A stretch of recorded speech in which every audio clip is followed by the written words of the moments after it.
आस्था channel पर प्रभु की परिभाषा प्रभु की देखकर बहुत से भक्तात्माओं ने ये आशा व्यक्त की कि कोई ऐसा प्रत्यक्ष प्रमाण सामने आवे कि जिससे हमें सिद्ध हो कि परमात्मा कबीर साहब वास्तव में प्रभु हैं। अब कबीर साहब कहते हैं कि पर्वत पर्वत में फिरा कारण अपने राम, जब राम जैसे संत मिले जिन सारे सब काम। कबीर परमात्मा अपनी ही महिमा स्वयं ही गाते हैं। ये आपके सामने एक अनमोल उदाहरण है। ये एक परिवार खड़ा है। ये जिला रोहतक हरियाणा के गांव चिड़ी के रहने वाले हैं और इस बहन के जो अब देखो सामने, इस बहन की आयु लगभग 57 वर्ष है और साथ में ये नवजात शिशु इनकी गोद में है। ये इनका पुत्र है। पहले ये सामने जो लड़की खड़ी है,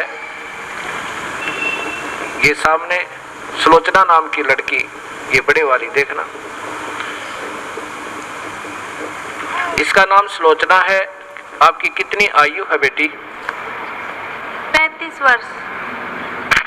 अब इस लड़की की आयु 35 वर्ष हो चुकी है और इसके ये 2 पुत्र और पुत्री हैं। ये पुत्री है इस लड़की की और ये पुत्र है, अर्थात इस बहन की, देखना इसको बड़ी वाली को, क्या नाम है तेरी माँ का? संतरा। संतरा की ये तो बेटी है, बड़े वाली सुलोचना नाम है, जो 35 वर्ष की है। चित्र मारे हैं ना सारे। और ये देवती है इसकी और ये देवता, और ये इनका दामाद है। इस 35 वर्ष के तक कोई संतान नहीं हुई इस लड़की के, सुलोचना के जन्म के उपरांत। अब इस बहन ने एक अपनी बहन का पुत्र भी गोद लिया। जब वो 10 वर्ष का हो गया तो उसकी मृत्यु होगी। उसकी मृत्यु के बाद ये पागल होगी। इस संतरा की ननंद गांव झांसुआ के अंदर ब्याही हुई है। वो बहुत बीमार रहती थी, सब जगह घूम ली थी, बर्बाद हो चुकी थी। और कबीर परमात्मा के चरणों में आते ही कर्म दंड कटते ही वो स्वस्थ होगी। 4 वर्ष हो गए। तब वो अपनी बीमारी का इलाज हो जाने के बाद उसने फिर अपनी इस भाभी से प्रार्थना की जिसका संतान नहीं थी, एक पुत्री होने के बाद। ये जो सामने आपने चित्र में पुत्र को लिए हुए दिखाई दे रही है। फिर इधर लो, उसने जाकर के अपनी भाभी से, संतरा से प्रार्थना की कि आप यहाँ नाम ले लो। ये पागल हो चुकी थी, ऐसे इसका इलाज भी करवाया गया कि ये पागल हो चुकी है, मेडिकल आदि में ले जाकर। तब इसने प्रार्थना की कि आप हमारे गुरुदेव इस दास का नाम बताया, वहाँ चलो, उनसे उपदेश लो। कबीर परमात्मा की रजा से आपकी ये सुनी गोद भी भरी जा सके है। अब 57 वर्ष की आयु में, और ये अनमोल कहानी करना कोई बच्चों का खेल नहीं है। ये पूर्ण परमात्मा कबीर साहब की समर्थता का प्रत्यक्ष प्रमाण है। ये नहीं मानी कि अब नहीं हो सकता कुछ भी।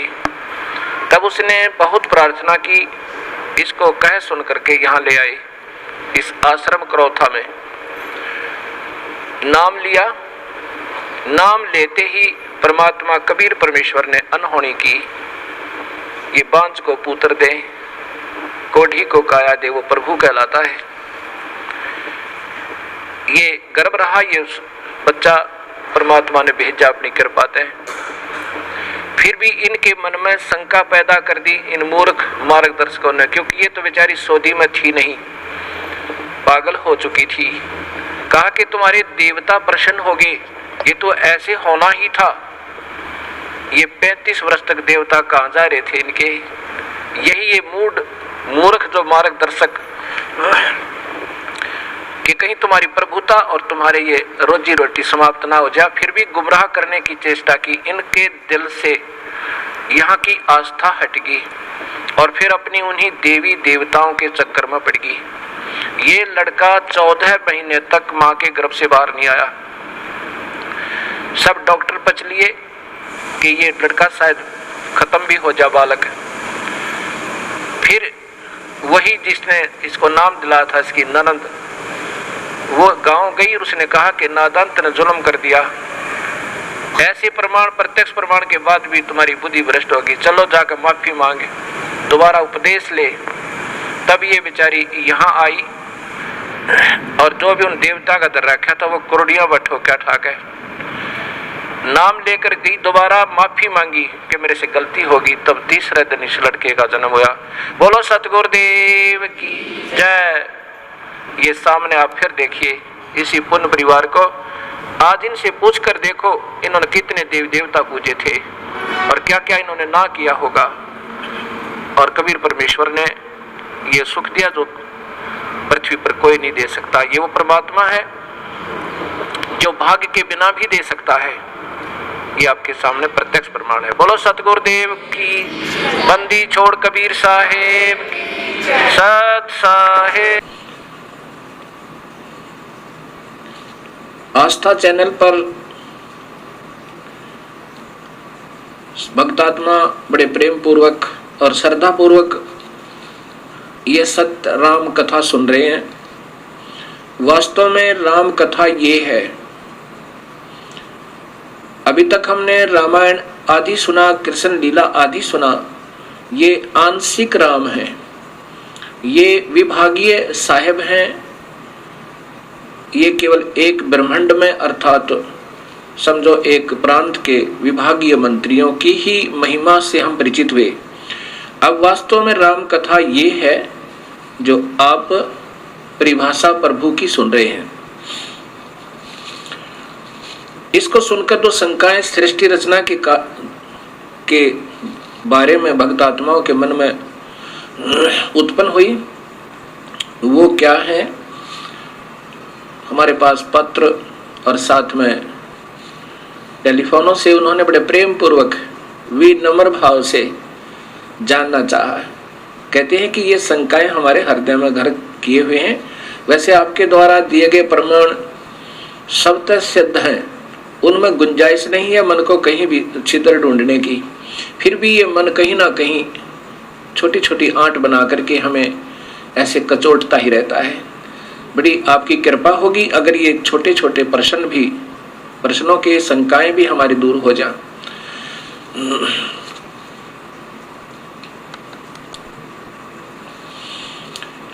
एक भक्त ने प्रश्न किया कि जैसे आप बता रहे हो कि 1 लाख जीवों का ये आहार करता है और 1.25 लाख की उत्पत्ति करता है, तो जो 25,000 प्रतिदिन उत्पन्न होते हैं वो कहाँ जाते हैं और फिर ये 25,000 आए कहाँ से? ये भी मन में शंका आती है। ये जितने भी आत्माएं यहाँ पर 21 ब्रह्मांड में आनी थी वो पहले ही आ चुकी हैं। अब उनको मानव शरीर 25,000 एक्स्ट्रा दे रहा है, फिर ये मर जाती हैं। उनको कभी चींटी बना दिया, कोई गधा बना दिया। एक चींटी के बिल में न जाने करोड़ों अरबों खरबों की संख्या में बना कर ठोक दिए इस काल भगवान ने। इसीलिए 84 लाख जोनियां बनाई इसने और नाना प्रकार के कष्ट दे रहा है। ये आना जाना कहीं नहीं है, ये पहले जितनी आत्माएं आनी थी इस माई के अंदर प्रवेश है और ये इस निरंजन की आज्ञा से उत्पत्ति करती है। और साथ में फिर इन्होंने अपना एक अलग सिस्टम बनाया, रजोगुण प्रभावित करके, विषय वासनाओं में से प्रभावित करके ये सभी जीवों से स्वयं ही उत्पत्ति करवाते हैं। इसका प्रथम का उत्तर ये हुआ। दूसरे भक्त ने प्रश्न किया कि निरंजन ने जब तप किया, क्या प्रभु कबीर साहब को इस बात का ज्ञान नहीं था कि इसके मन में क्या है? कबीर परमेश्वर सर्वशक्तिमान सर्वज्ञ है और ये जानी जान है, ये हृदय की भी जानते हैं। जब इस ज्योत निरंजन ने तप किया, कबीर परमेश्वर ने उसी समय सोच लिया था कि ये गलत रास्ता अपनाया है, और साथ में हमारे हृदय में जो कमियां आई थी, इस निरंजन की तरफ हम आसक्त हो रहे थे, तब भी कबीर परमेश्वर ने आकाशवाणी की थी कि इस नादान की नादानी मत देखो। तो हम हृदय से तो इसको चाहते रहे और ऊपर से हम चुप रहे।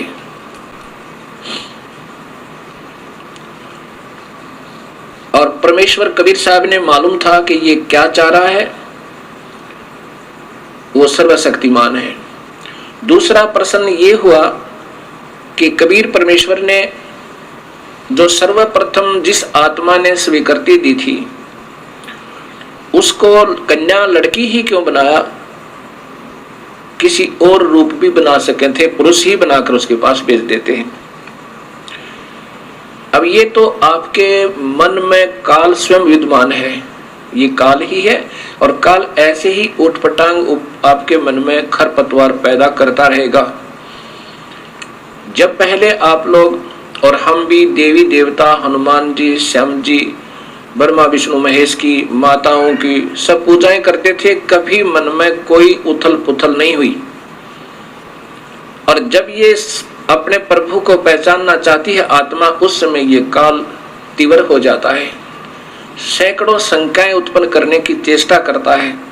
प्रथम तो ये कारण आप समझ लेना कि आपके अंदर अगर ऐसी उथल पुथल हो रही है, ये काल प्रेरणा है।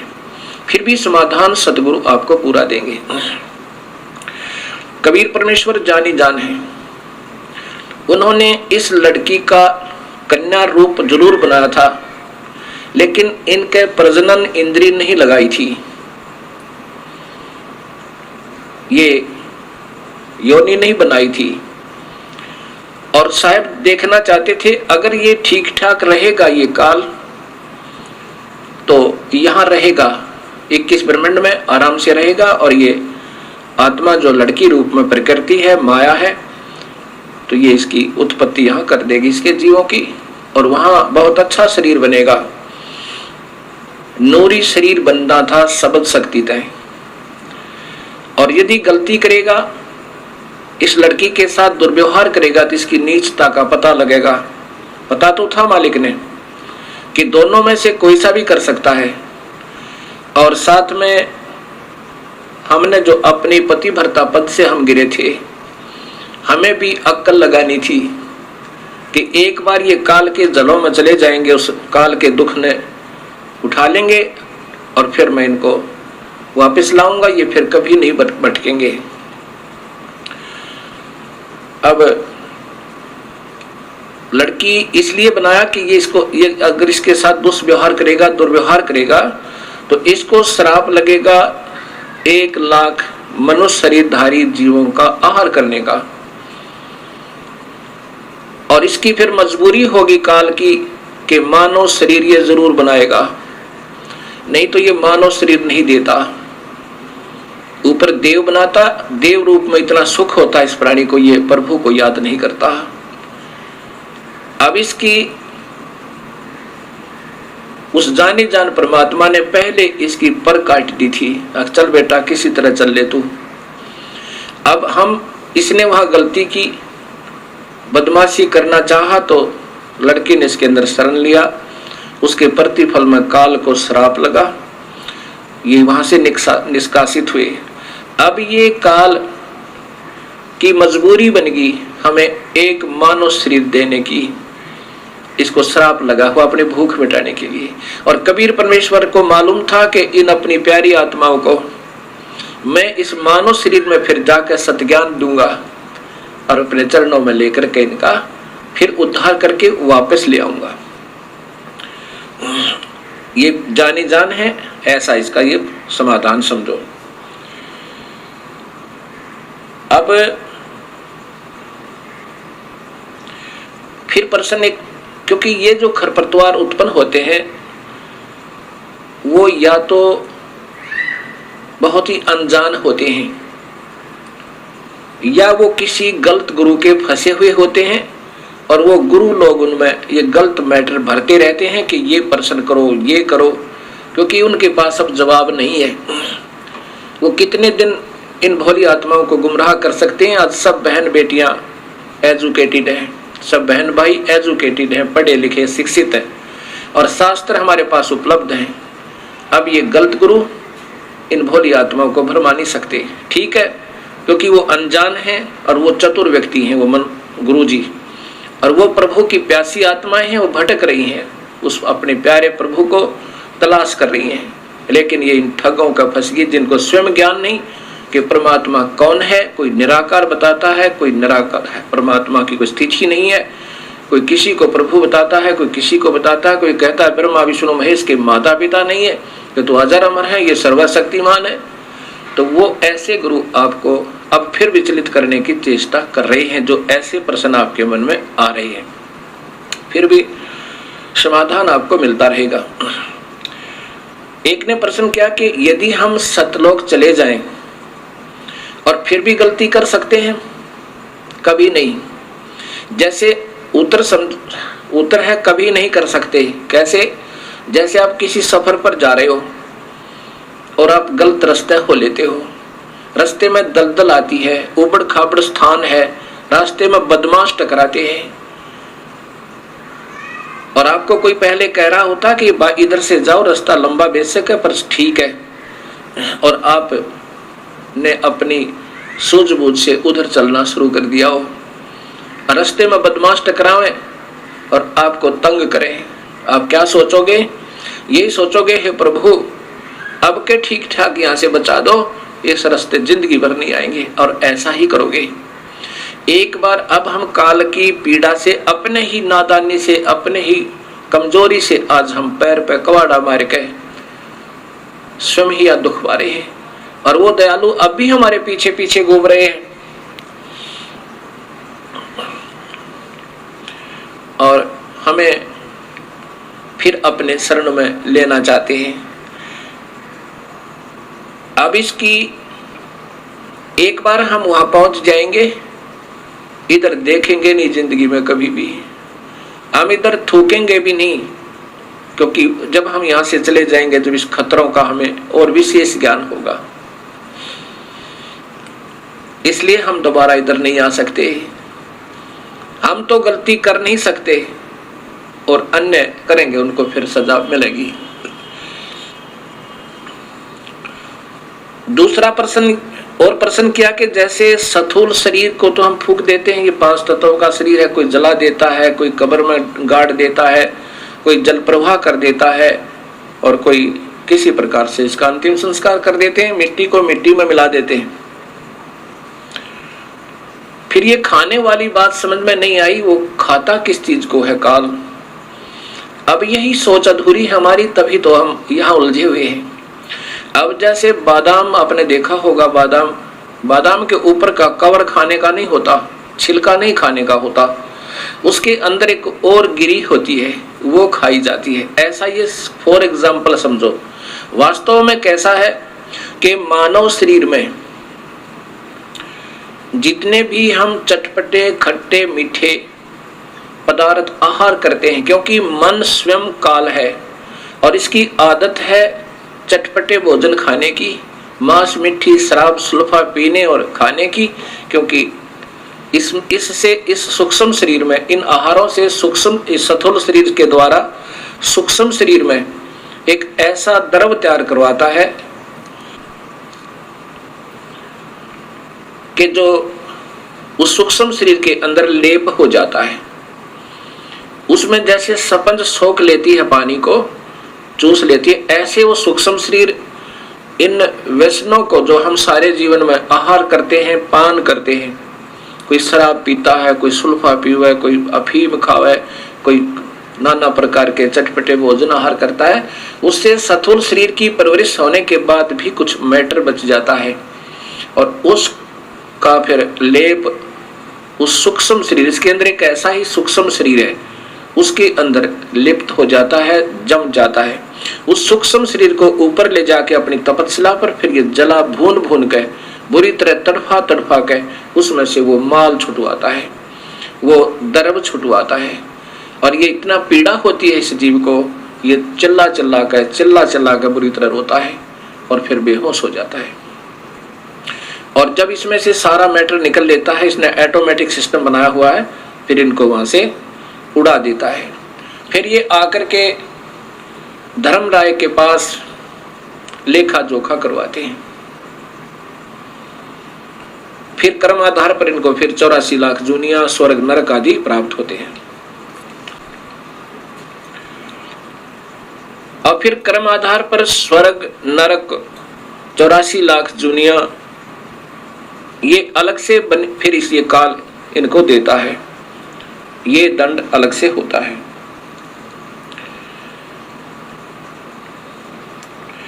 और जीव अजर अमर बताया है, ये मरता नहीं, जीव नहीं मरता, लेकिन इसकी दुर्गति मरने से भी बदतर हो जाती है। और फिर कर्माधार पर ये अपने संस्कारों को भोगता रहता है। एक भक्त आत्मा का प्रश्न, ये तो बिल्कुल ही नादान आत्मा का प्रश्न हो सकता है जो उसने किया। उस भक्त आत्मा ने कहा कि महाराज जी, हमने पहली बार आपके मुख से ये सतलोक सुना और शास्त्रों में प्रमाणित देखा।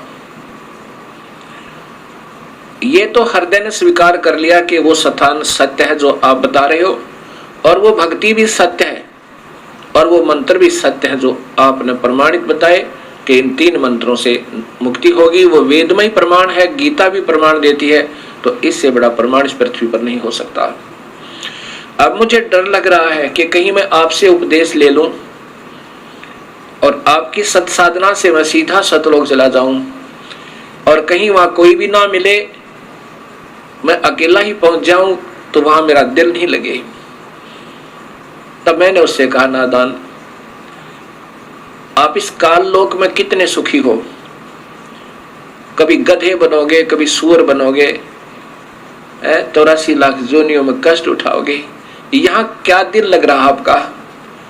वो नादान क्या कहता है जी, यहाँ घूमते फिरते तो नजर आते हैं गधे बनकर भी, दिल लगा रहता है। अब यहाँ हमारी सोच इतनी गिर चुकी है कि यहाँ पीड़ाओं पर पीड़ा सहन करते करते भी हमारा हृदय यहाँ से दूर जाने को नहीं करता। ये कारण क्या है? ये भगवान विष्णु जी की मेहरबानी है। इसने हमारे यहाँ एक सतिथि बनाई हुई है, हमारे को यहाँ पर फंसाया हुआ है, यहाँ से हमारा हृदय नहीं हिलने देते। इसलिए इस त्रिगुणमयी माया कहा है। ब्रह्मा हमारे अंदर रजोगुण पैदा करता है, यहाँ के ठाठो बाट की उपलब्धि के लिए ना जाने क्या क्या अनर्थ कर देते हैं हम, और फिर ये हमारे पास रहते भी नहीं। ना कार रहती है, ना कोठी रहती है, ना संतान रहती है, ना संपत्ति रहती है। और जब तक ये शरीर रहता है हमारी वृत्ति ये खराब रहती है, ये भी जोड़ दूं, ये भी बना लूं, ये सुविधा उपलब्ध कर लूं। ये शरीर ही छूट जाता है, फिर ये प्राणी रो रो के टक्कर मारता है।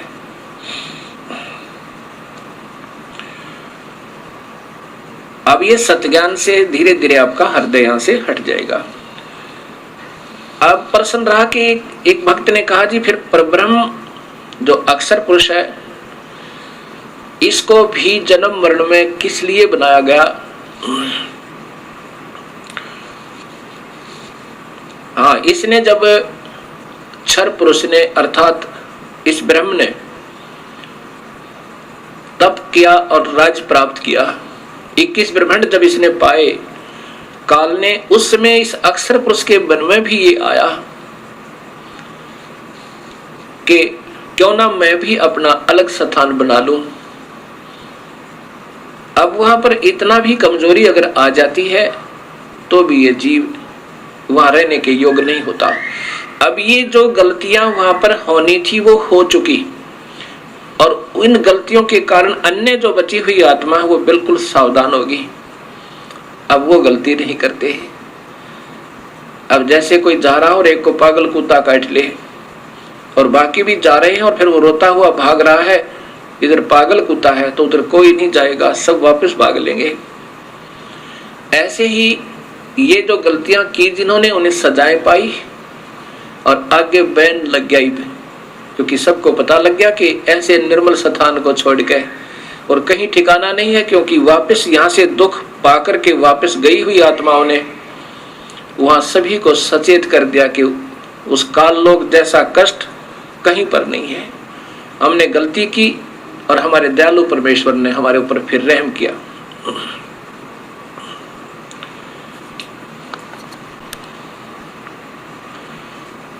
ये परब्रह्म की जो का 7 संख ब्रह्मांड बनाए, उसमें कुछ आत्माएं, इन सब के आने के बाद इनके भी कुछ हृदय में इनकी आत्मा, यानी अब एक भक्त ने प्रश्न किया कि जब वहां मन तो है ही नहीं, आप ही बता रहे हो कि काल ही मन है और मन वहां है नहीं, तो फिर आत्मा वो मन कैसे हुआ उस निरंजन में? अब ये आत्मा की भी सोच होती है।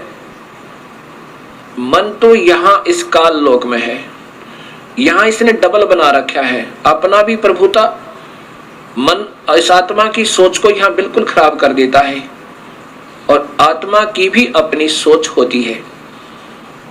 तो वहां अपनी सोच से उन बाकी कुछ आत्माओं ने, जो 7 संख ब्रह्मांडों में कुछ आत्माएं ऐसी हैं जिन्होंने भी ये सोचा था कि शायद हम भी उसमें स्वीकृति दे देते तो वहां चले जाते। इनके मन में ऐसा आया था और उनकी भी सजा इनको इतनी ही मिली कि इस पारब्रह्म का अलग से एक स्थान बनाया और उसमें उन बाकी की आत्माओं को वहां भेज दिया।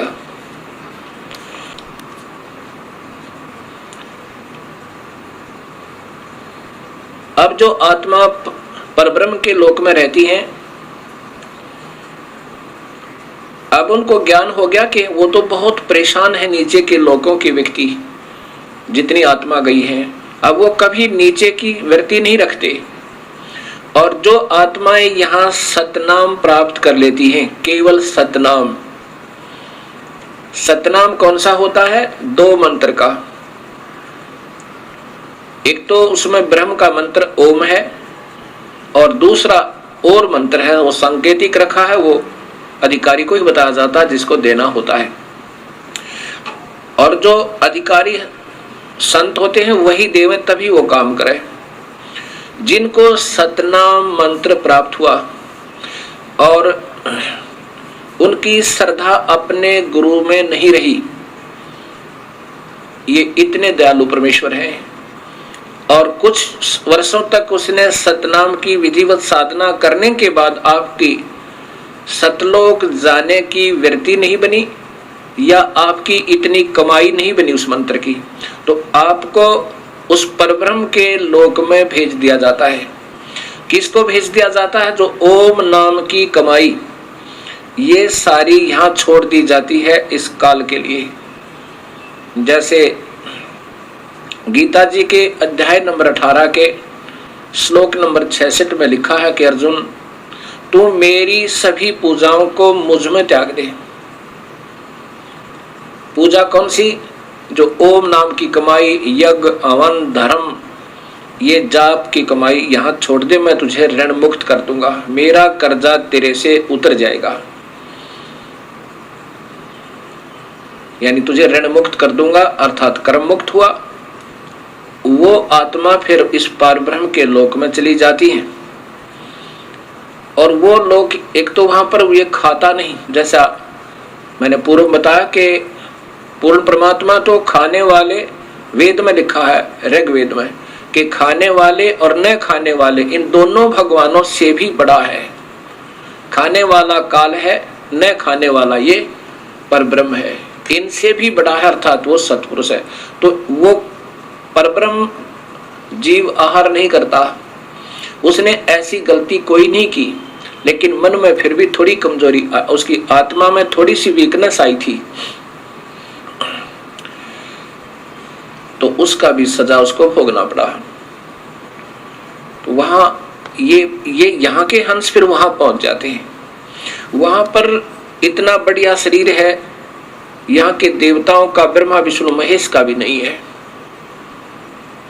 जैसा कि आपको बताया था कि यहाँ के देवताओं का तो शरीर है जैसे चीनी का कप बना हो, सफेद कप जो चाय पीते हैं, और हमारा मिट्टी का बना हो सीधा ही, इतना कमजोर है। और जो परब्रह्म के लोक में परब्रह्म और वहां के रहने वाले जितने हंस हैं उनका सटील का समझो, इससे ज्यादा सथाई है लेकिन है नासवान फिर भी। अब ये सोचकर इस पर ब्रह्म को समझना, इसकी उत्पत्ति यूं हुई।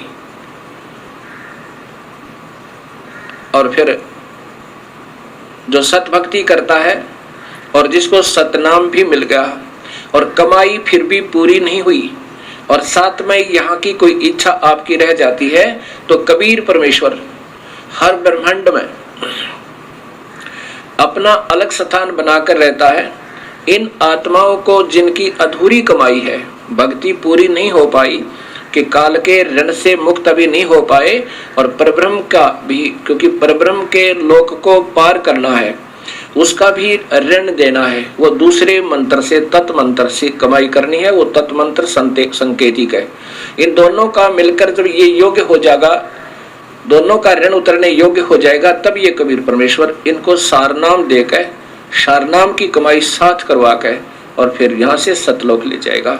जब तक आपकी पूरी कमाई नहीं बनी होगी तो आपको यहीं रखेगा, और आपकी थोड़ी बहुत भी इच्छा इस लोक में रह जाती है तो भी इसी ब्रह्मांड में एक स्थान ऐसा है, वहां कबीर परमेश्वर आपको रखेगा। वहां पर आपको तपतशिला पर नहीं जाने देगा, तपतशिला पर नहीं जाने देगा, और न ही कुत्ते गधे सुअर बनने देगा, क्योंकि आपकी कमाई इतनी हो जाएगी और साथ में आपके पाप कर्मों परमेश्वर कबीर साहब काटता रहेगा। जब ही नाम हृदय धरो भयो पाप को नासे, जैसे चिंगारी अग्नि की पड़ी पुराने घासे। अब आपके शुभ कर्मों के आधार पर वहां रखेगा और तपतशिला पर नहीं जाने देगा। ये आपको इस कबीर परमेश्वर के शरण में आने से और एक्स्ट्रा बेनिफिट है। और फिर ये सदियों के उपरांत इन शुभ कर्मों के आधार पर आपके फिर मनुष्य जन्म हो सके, 100 भी प्राप्त हो सके।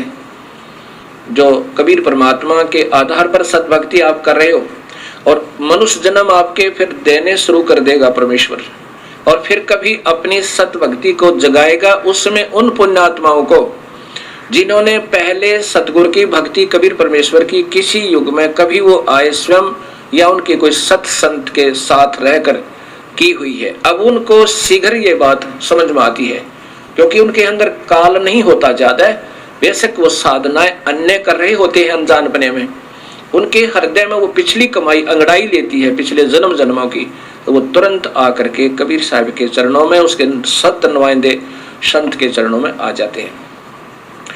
और जिन्होंने अभी तक कमाई सतपुरुष की, पूर्ण परमात्मा की कभी नहीं कर पाए और ब्रह्म तक की अच्छी साधना युगों युगों कर रहे हैं, वो पुण्य आत्मा भी इस सत्संग को सुनकर और शरण में आ जाएंगी। तो जैसे कलम चढ़ा दी जाती है, जैसे कलम चढ़ाई जाती है, ऐसे इसकी वो फिर सतनाम दिया जाएगा उनको, उनके अंदर फिर वो भक्ति प्रवेश हो जाएगी और प्रारंभ होगी तो अवश्य पार होगा, क्योंकि उन्होंने पिछली कमाई ओम नाम की बहुत की हुई होती है, और उसके साथ वो दूसरा मंत्र मिला करके फिर ये कमाई आपकी पहले भी कराई जाएगी, और साथ में उस सत्य नाम की यानी ऊपर के मंत्र का भी आपको अभ्यास करवाया जाएगा, और फिर आपकी भक्ति प्रारंभ हो जाएगी। एक समय की बात है, गरीबदास जी महाराज यही हरियाणा के अंदर एक छोटा सा गांव है छुडानी, पहले जिला रोहतक में, अब नया झज्जर जिला बन गया है। वहां कबीर परमेश्वर उन गरीबदास जी को आकर मिले। कब मिले? जब मगहर के अंदर अपनी एक लीला की थी उन नादान लोगों के भ्रम को तोड़ने के लिए जो कहा करते थे कि काशी मरने वाला स्वर्ग जाता है और मगहर मरने वाला गधा बनता है, तो कबीर परमेश्वर ने कहा था कि जो सत भक्ति करेगा, जिस भी लोक की करेगा, वो अपने यथास्थान चला जाएगा, चाहे कहीं भी प्राण त्यागो। ये तुम्हारी भूल है कि भूमि के आधार पर तुम गुमराह कर रहे हो। नाम की कमाई से, सत भक्ति से जीव को ऊपर के लोकों में स्थान मिलता है। ऐसे कोई पृथ्वी के आधार पर पार नहीं हो सकता। उस भ्रम को तोड़ने के लिए कबीर साहब ने कहा था, मैं मगर शरीर छोड़ूंगा और वहां देखना मैं स्वर्ग जाऊंगा या स्वर्ग से भी ऊपर जाऊंगा। ऐसा ही किया था।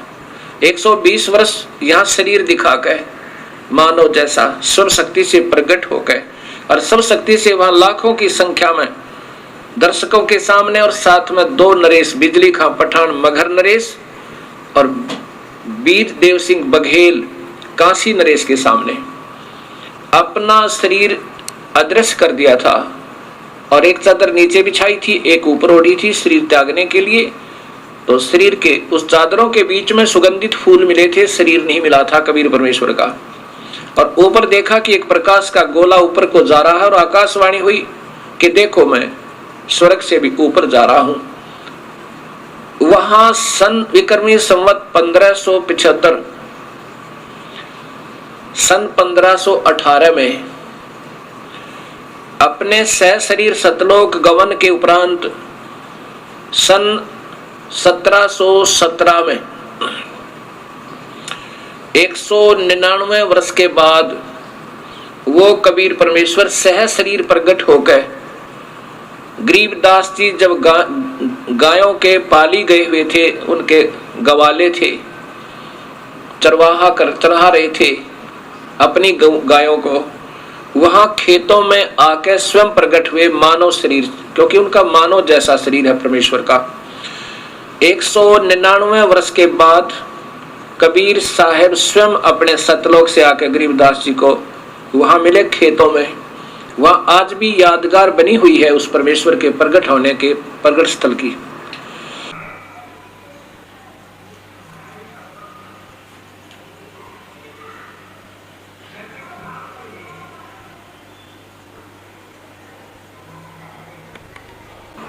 गरीबदास जी ने फिर अपनी वाणी में वो सत्य ज्ञान दिया जो आंखों देखा उस कबीर परमेश्वर की समर्थता का। कबीर साहब गरीबदास जी की आत्मा को लेकर धर्मराज के दरबार में पहुंचे। धर्मराय यहाँ का न्यायाधीश जो काल ने बैठा रखा है और वो सबका लेखा जोखा करता है। कबीर साहब गरीबदास जी की आत्मा को लेकर के धर्मराज के दरबार में, धर्मराय के उस न्यायाधीश के दरबार में प्रवेश करते हैं और यहाँ का वो सुप्रीम जज न्यायाधीश खड़ा हो जाता है धर्मराय, और कबीर साहब के सामने अपनी चेयर छोड़ देता, अपना तख्त छोड़ देता है, कुर्सी छोड़ देता है, क्योंकि कबीर परमेश्वर वो सुप्रीम पावर है। जैसे हिंदुस्तान का सुप्रीम कोर्ट का सुप्रीम जज, चीफ जस्टिस, चीफ मजिस्ट्रेट राष्ट्रपति के सामने अपनी चेयर छोड़ देगा, अन्य के लिए नहीं, क्योंकि हिंदुस्तान का राष्ट्रपति सुप्रीम मजिस्ट्रेट भी होता है और वो सुप्रीम पावर होती है। राष्ट्रपति फांसी की सजा भी मुक्त कर सकता, उसको कोई पाबंदी नहीं, और अन्य सजाएं तो उसके बाएं हाथ का खेल होता है। ऐसे कबीर परमेश्वर वो सुप्रीम पावर है। यहाँ के हर ब्रह्मांड के न्यायाधीश उसके सामने हाथ जोड़कर खड़े हो जाते हैं। जब धर्मराज ने कहा, धर्मराय ने कहा, न्यायाधीश ने कहा कि हे परवरदिगार विराजो, बैठो मालिक, तब खड़े खड़े कबीर साहब ने जैसे कोई बड़ा अधिकारी छोटे अधिकारी पर डांट लगावे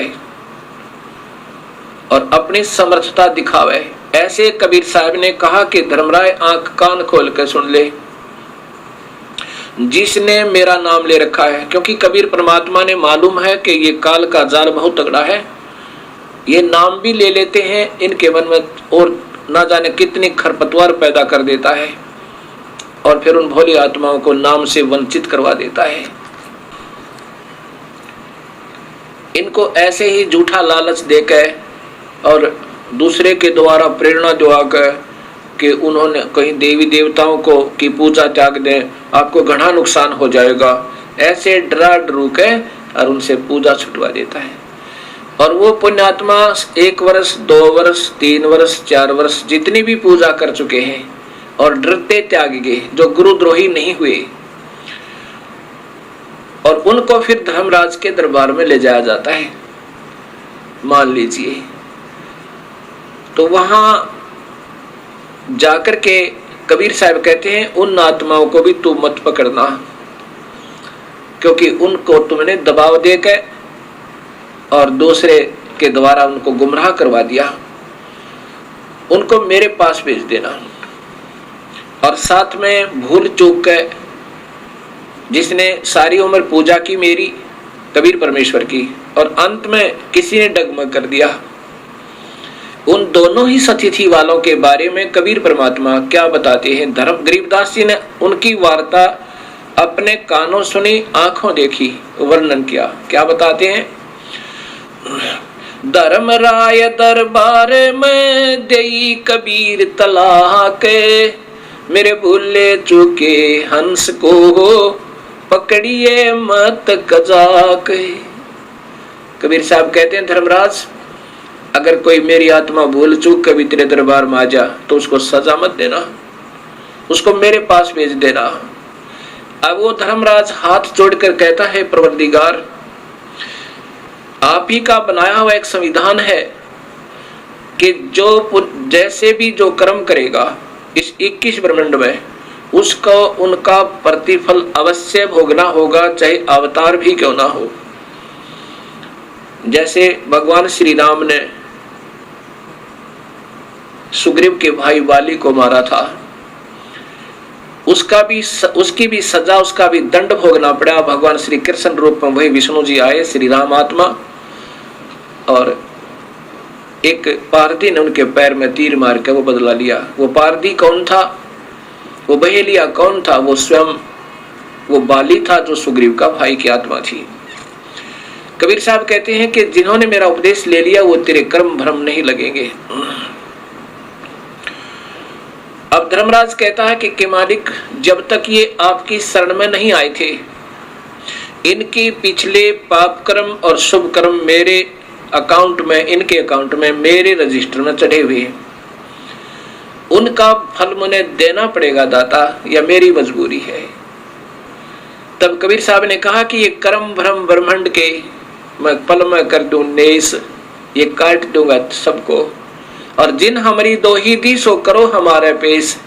जिन्होंने मेरी दुहाई दी है, मेरा नाम ले रखा है, मेरे पूरे सच्चे नुमाइंदे था, उनको फिर मेरे पास भेज देना, तू लेखा जोखा मत करना।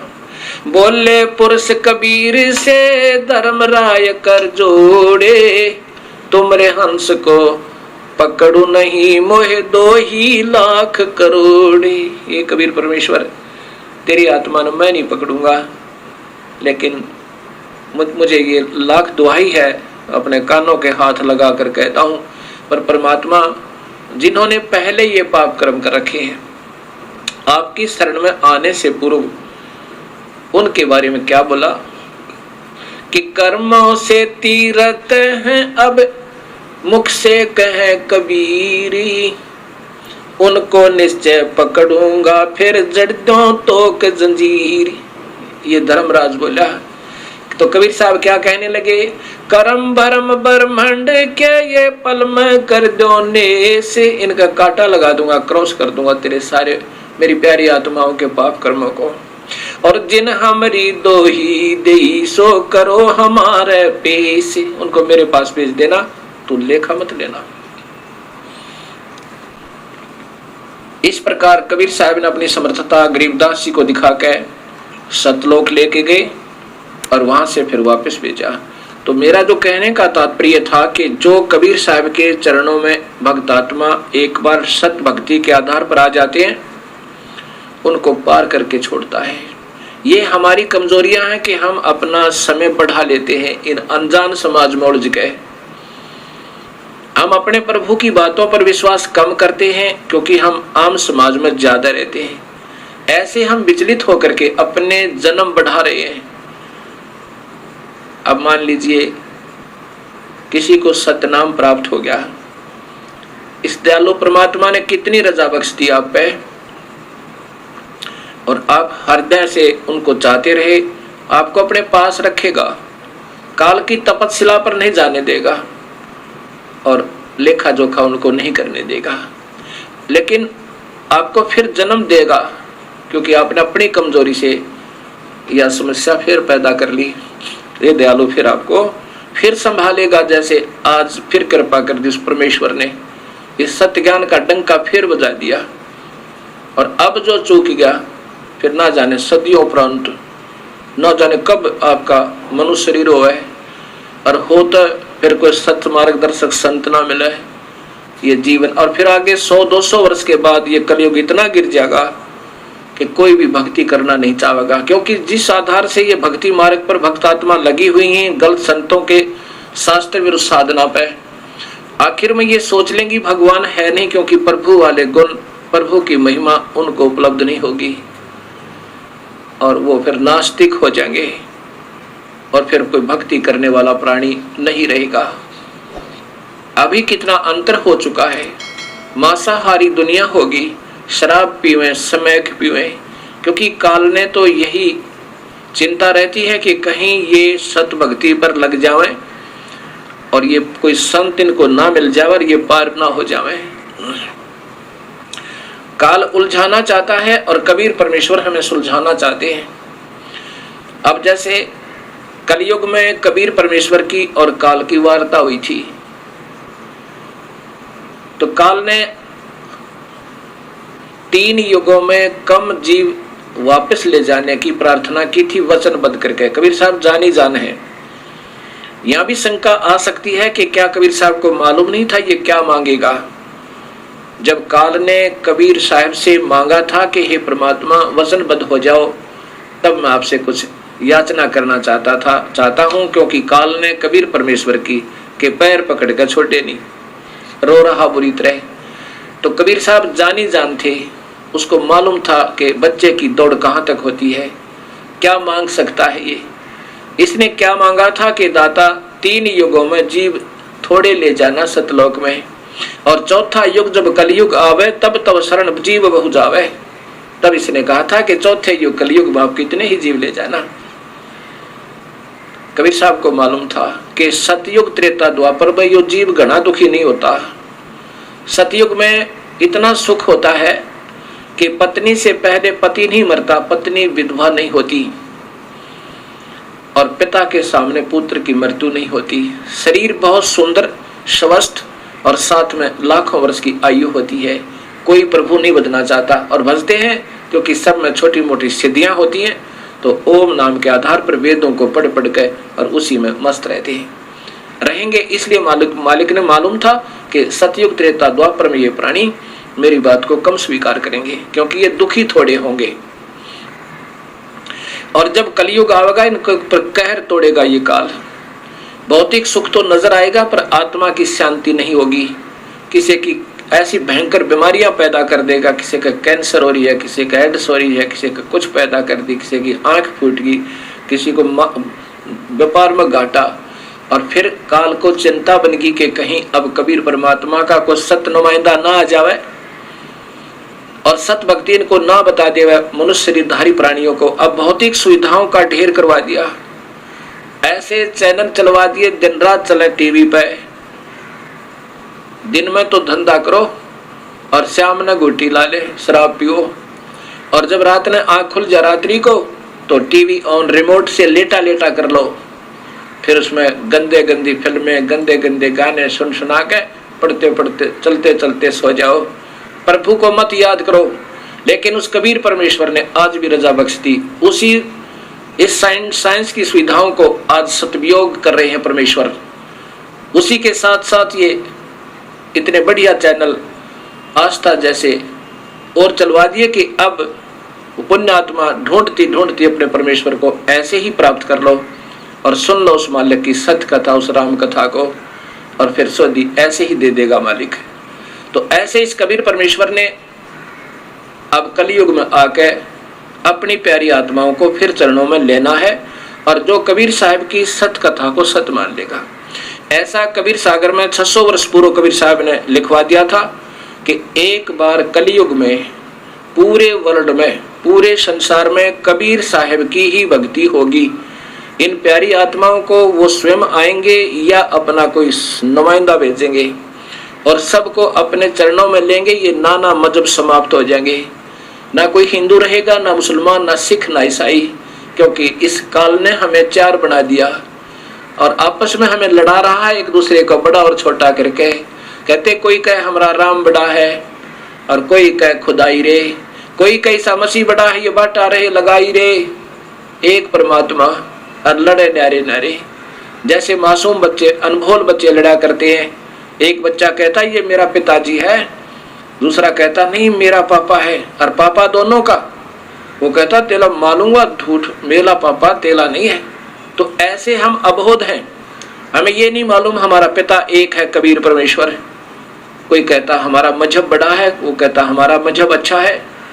मजहब है तो अच्छा है, जो मजहब नहीं है तो अच्छा नहीं है।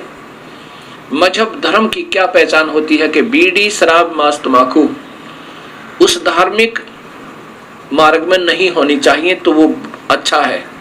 आन उपासना नहीं होनी चाहिए, केवल एक प्रभु की पूजा हो तो वो मजहब अच्छा है। अगर ऐसा नहीं है तो वो मजहब है ही नहीं। अच्छा बुरा तो बाद की बात है। धर्म धार्मिकता के आधार पर चलता है, और धार्मिकता बीड़ी, शराब, मांस, तंबाकू पीने वालों के कभी निकट नहीं आ सकता। प्रभु वो धार्मिक नहीं हो सकते। जो मांस खावे वो धर्म को कैसे स्वीकार करे। जो शराब पीवे, शराब पीकर इंसान ना जाने अपने पिता को के बुरा वचन बोल दे, ना जाने अपनी माँ का हाथ उठा दे, ना जाने क्या जुल्म कर डाले। और तंबाकू को इतना बुरा बताया है कि उसके तो पापों का गिनती नहीं की जा सकती। कबीर साहब कहते हैं कि हुक्का हरदम पीवते ये लाल मिलावे धूर, इसमें संशय है नहीं ये जन्म पाछले सूर। 100 नारी जारी करे सुरापान 100 बार, एक चिलम हुक्का पी भर दे डूबे काली धार। इतना भयंकर पाप इस तंबाकू में लिखा है। इन पापों को करता हुआ फिर धर्म कैसे कमा सके प्राणी। एक भक्तात्मा कहता है कि हम आश्रम में नहीं पीते बीड़ी शराब आदि, अपने गुरुओं के पास जाते हैं, बाहर पीते हैं। जहर को कहीं खा लो, बाहर खाओ चाहे अंदर खाओ, आश्रम में खाओ चाहे बाहर खाओ, जहर ने असर करना ही करना है। एक कहता है जी बीड़ी से तो इतना पाप नहीं होता, मांस और शराब तो बुरा है, क्योंकि वो बीड़ी स्वयं पी रहा था। अब ऐसा ही है जिसकी जो लत पड़ी हुई है उसको त्यागने को तैयार नहीं। दूसरों को कहता वो तो खराब है, ये तो कोई बात नहीं। अब कोई बीड़ी पी रहा है, वो तो अपनी भक्ति का विनाश कर रहा है। जैसे खीर बनावे, हलवा बनावे और बना के उसमें बालू रेत यानी उसमें रेत डाल दे, मिट्टी डाल दे, बताओ क्यों बनाई, क्या फायदा बनाने का भी। भक्ति करे और कुबित कमावे, वो कभी सफल नहीं हो सकता, वो तो बिगाड़ दी उसने साथ की साथ। ऐसे ही आन उपासना, एक प्रभु की एक गुरु पर आश्रित कर होकर एक ही प्रभु की साधना जो नहीं करता उसको गीता में व्यभिचारिणी भक्ति कहा है। जो स्त्री एक पति अपने पति पर ना रुक कर वो नाना जगह धक्के खाती है, उसको ऐसी संज्ञा दी है। जो एक परमात्मा की भक्ति नहीं करते, देवी भी, देवता भी, तीर्थ भी, फलाना भी, ढकड़ा भी, मंदिर भी, मस्जिद भी, कहते हैं वो व्यभिचारिणी भक्ति कर रहे हैं। और अव्यभिचारिणी भक्ति से प्रभु की प्राप्ति हो सकती है। तो हम देख लेना हमारा समाज अब क्या कर रहा है। तो ऐसे जब हम सत भक्ति पर लगेंगे तब ये हमें ज्ञान होगा और भक्ति हमारी सुचारू चल पाएगी। अब प्रसंग चल रहा है कि कबीर परमात्मा के चरणों में आने के बाद इस जीव को फिर यहां से निकलने का एक चांस मिलता है। और जब ये सत भक्ति प्रारंभ होती है,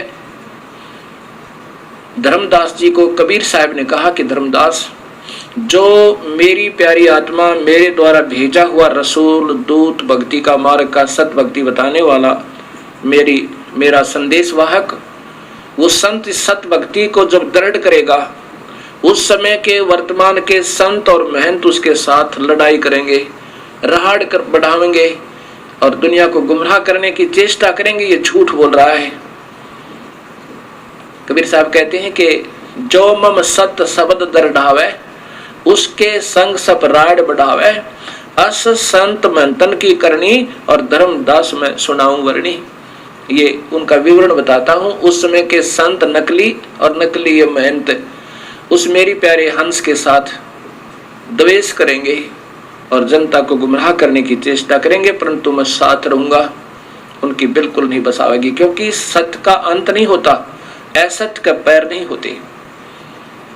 उसमें के ये असत्य पर आधारित विचक्षण, ये चतुर संत शास्त्र विरुद्ध साधना बता रहे होंगे, और जब हमारे शास्त्र अनुसार साधना प्रारंभ होगी तो सब समझेंगे और उनसे अपनी फांसी निकलवा लेंगे उन गलत गुरुओं से।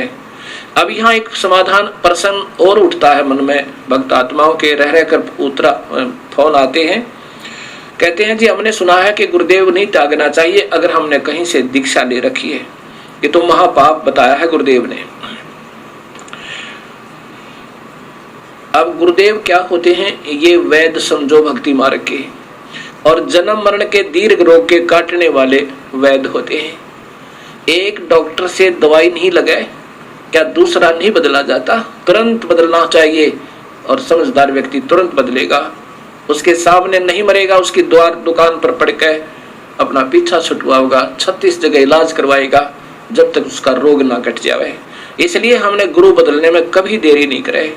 कबीर साहब ने कहा कि झूठे पक्ष को गुरु को तजते तिनक ना लावा वार, तुरंत त्याग दे उसको जब पता लग जा। कबीर साहब कहते हैं जब भेरा देखा जर्जरा, हम तो उतर गए फड़क। फड़क माने एकदम निकल जाए, जैसे जा रहे हैं कहीं समुद्र दरिया से पार होने की चेष्टा करी और देखा कि ये तो स्वयं डूबने वाला है जिसमें हम बैठे हैं, कहता तुरंत कूद जाओ उसमें, बाहर निकल जाए, जान बच जाएगी। ऐसा ही लिखा है। और गरीबदास जी ने तो यहाँ तक लिखा है कि झूठे गुरु का लितर लावे, एक अनमोल मनुष्य जन्म के साथ धोखा कर रहा है, गलत साधना देकर, गलत नाम बता के, गलत ज्ञान देकर, उस जैसा दुश्मन इस पृथ्वी पर नहीं है।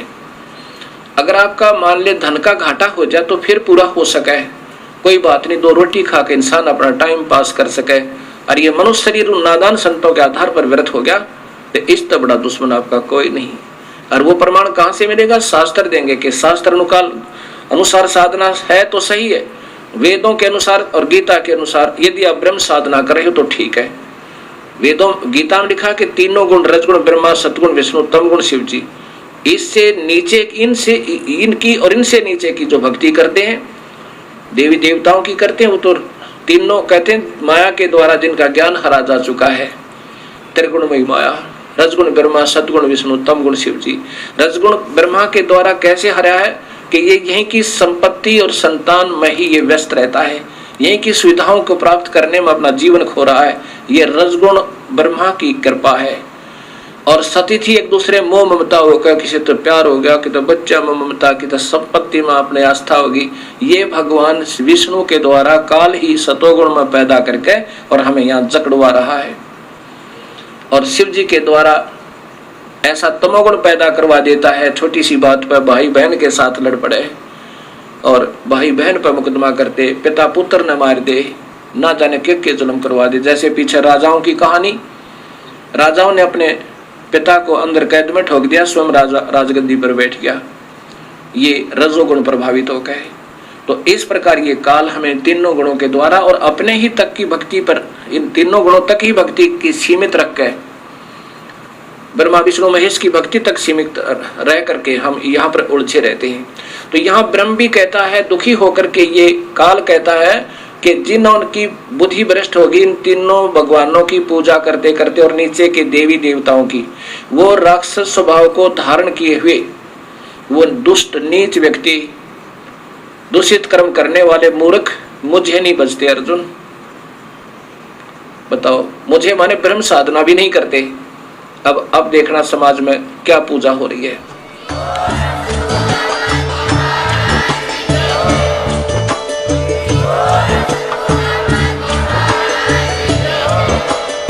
सत्सही